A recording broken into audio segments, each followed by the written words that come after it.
నేపాల్లో మళ్లీ ఉద్రిక్త పరిస్థితులు తలెత్తాయి. భారత్ నేపాల్ సరిహద్దు ప్రాంతాలైన కోసి, మధేష్లో తీవ్రమైన మత ఘర్షణలు చెలరేగాయి. సున్సరి జిల్లాలో ఈ నెల 26న ప్రారంభమైన ఈ ఘర్షణలు పొరుగు జిల్లాలకు కూడా వ్యాపించడంతో ఇప్పటి వరకు 3 చనిపోయారు. భద్రతా సిబ్బందితో సహా 20 మందికి పైగా తీవ్రంగా గాయపడ్డారు. దీంతో శాంతి భద్రతల పరిరక్షణకై పర్సా జిల్లాలోని బీర్గంజ్ నగరంలో కర్ఫ్యూ విధించారు. పరిస్థితి మరింత దిగజారకుండా ఉండేందుకు పర్సా జిల్లా చీఫ్ డిస్ట్రిక్ట్ ఆఫీసర్ ఆధ్వర్యంలో బీర్గంజ్ మెట్రోపాలిటన్ పరిధిలోని సున్నితమైన ప్రాంతాల్లో కర్ఫ్యూ అమలు చేస్తున్నారు. 5 అంతకంటే ఎక్కువ మంది గుమికూడవద్దని పోలీసులు సూచిస్తున్నారు. ర్యాలీలు, సభలను పూర్తిగా నిషేధించారు.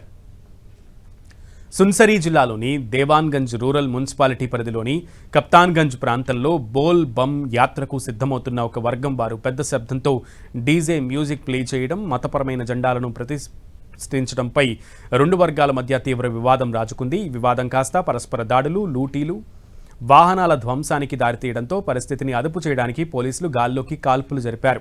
ఈ క్రమంలో ఓ యువకుడు బుల్లెట్ గాయంతో మరణించాడు. నిన్న సిరాహా జిల్లాలోని గోల్బజార్ మార్కెట్లో జరిగిన తాజా ఘర్షణల్లో ఒక యువకుడు మరణించగా, సున్సరి ఘర్షణల్లో గాయపడి కోసి ప్రావిన్స్లో చికిత్స పొందుతూ మరొక వ్యక్తి మృతి చెందడంతో ఉద్రిక్తతలు మరింత పెరిగాయి.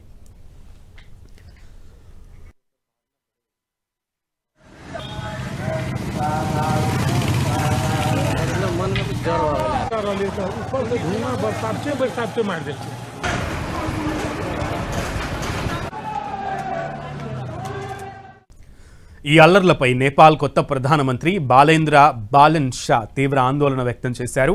హోంమంత్రి స్వయంగా ఘటనా స్థలాలను సందర్శించి భద్రతను సమీక్షించారని, పరిస్థితిని అదుపులోకి తెచ్చేందుకు కాఠ్మండూలో సర్వపక్ష సమావేశాన్ని ఏర్పాటు చేసినట్లు తెలిపారు.